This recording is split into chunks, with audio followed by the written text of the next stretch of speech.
Hi everyone, today I'm going to show you how I winterize slash summarize my snowblower. I was talking to my buddy the other week and he's never done that before, which I found absolutely mind-blowing. Super easy process. I figured why not, I'll walk you through it. It's really windy today here and I'm bored, I need to do something, so we might as well get this done now. So, here we go. All right, so the first thing that I'm gonna do is actually start this up and let it run. I'm gonna let it run till all this gas is completely gone. I prefer doing that only because gas sitting over time does not do very well on these motors from my experience. And you can throw in some dry gas, I've done that before, but with the snowblower, I feel it's best to just let it run dry because you never know the next time you're gonna need this. It could be a year from now, it could even be like 2 years from now, and I don't want that old gas in there. Every time I go to start this when I need to, it starts, so I'm gonna go with that process. So I'm gonna let this run, it's gonna run for a long time. We get all that gas out of there, so here we go.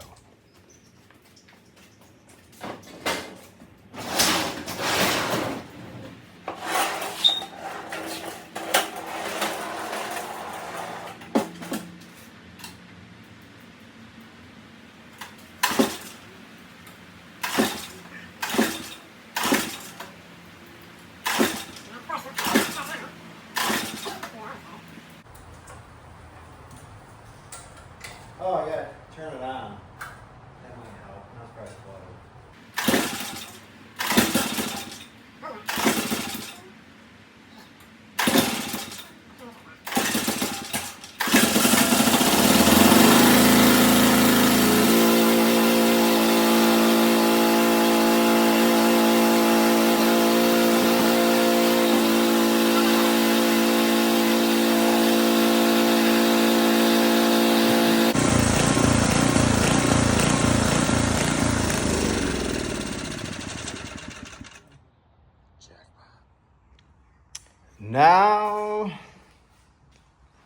Now that the gas is out, I did end up siphoning it. I would have been here all day.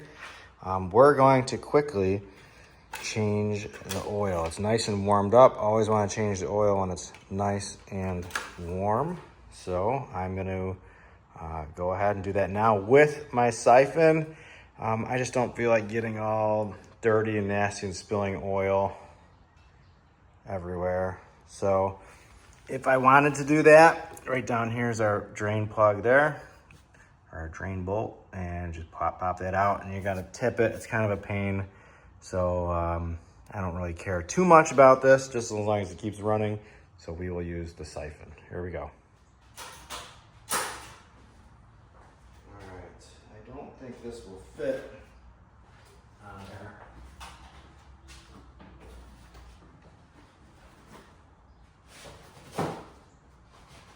Well, before you change the oil, you want to have some rags. You definitely want to wear gloves. You should also take off my nice shirt, pants, but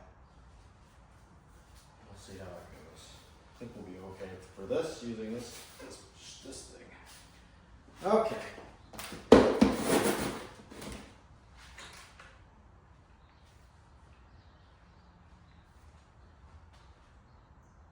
That's not gonna fit in there. I think let's try it. Does it go way down there? Oh, maybe it will. Yeah, feed that in all the way down to the bottom. I always wonder if these things get all the oil out. One of these days I gotta do a test on that. So we're just going to pump it out as much as we can with this hot oil.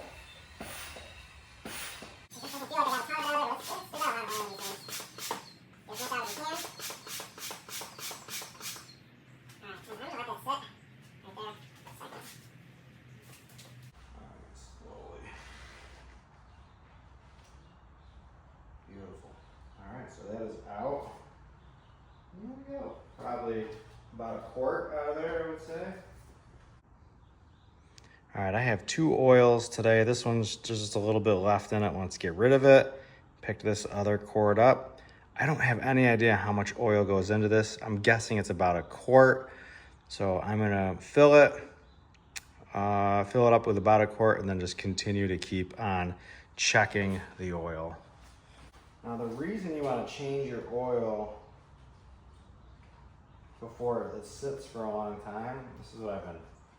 I have no idea if this is true or not, but oil over time, when it's been used a lot, it becomes acidic and that will kind of corrode the inside. I don't know if that's true.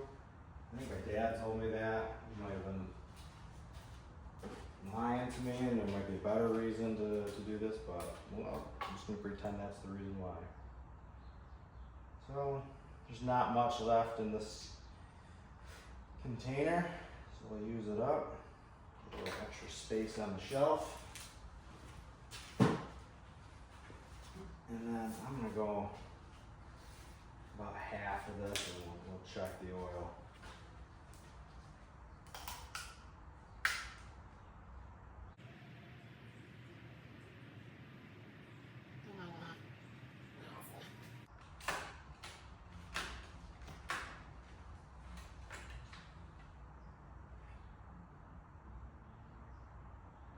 Actually, that is spot on. You can put a tiny bit more in. I'll just put a little bit more in. I think we're good right there.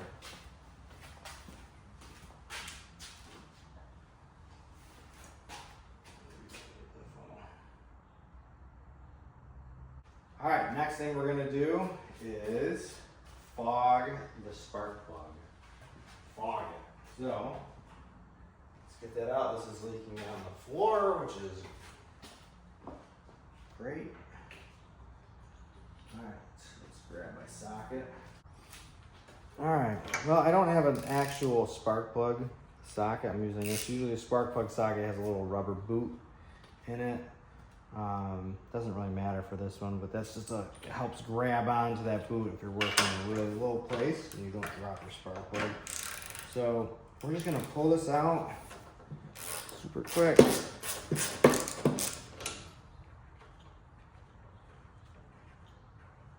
So off to the side, that is hot. That looks good.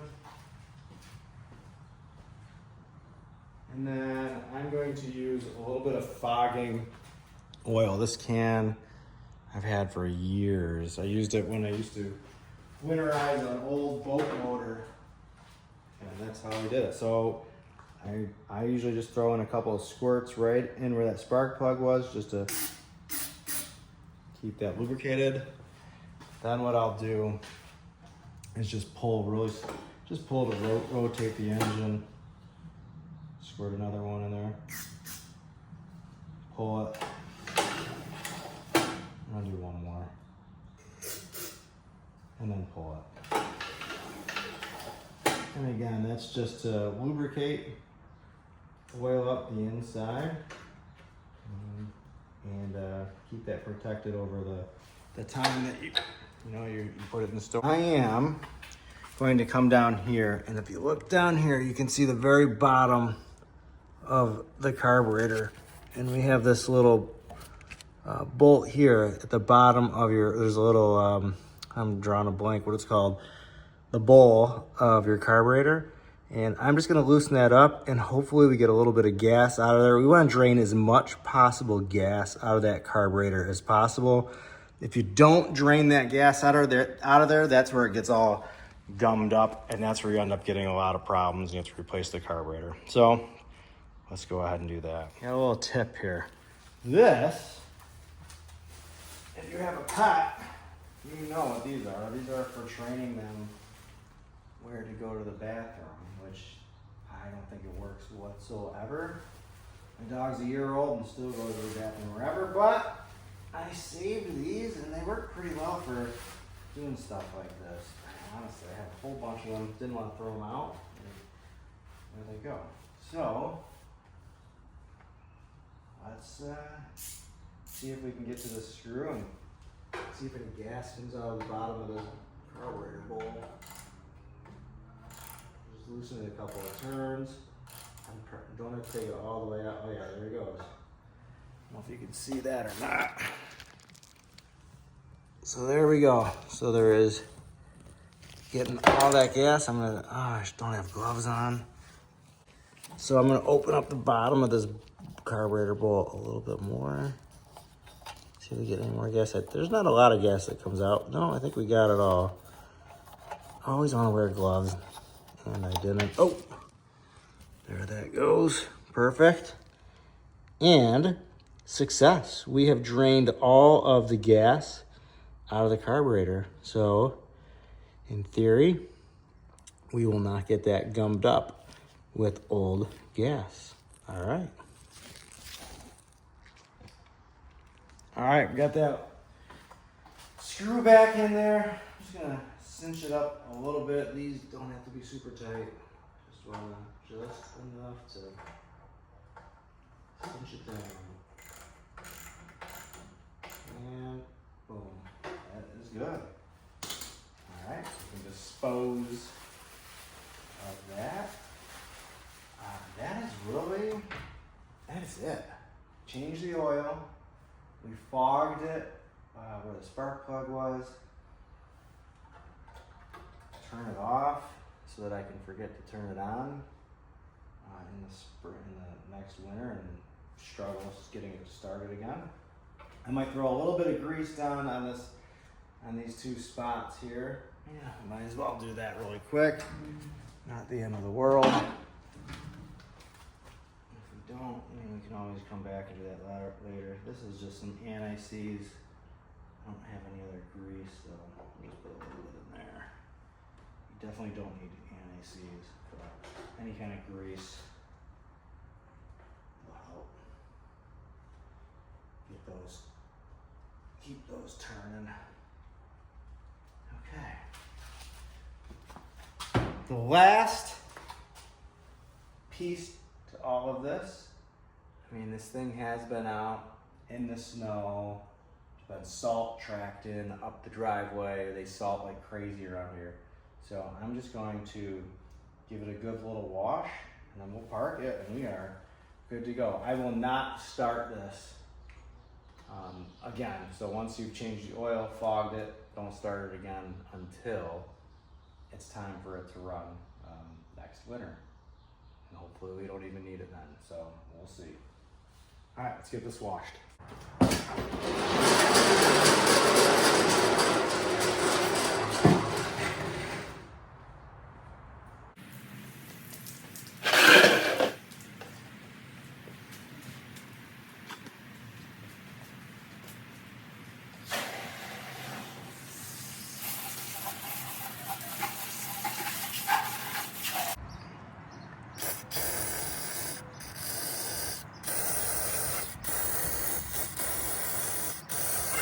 Degrease it, clean it up a little bit. Kind of overkill. Definitely do not need to do this, but makes it look nicer.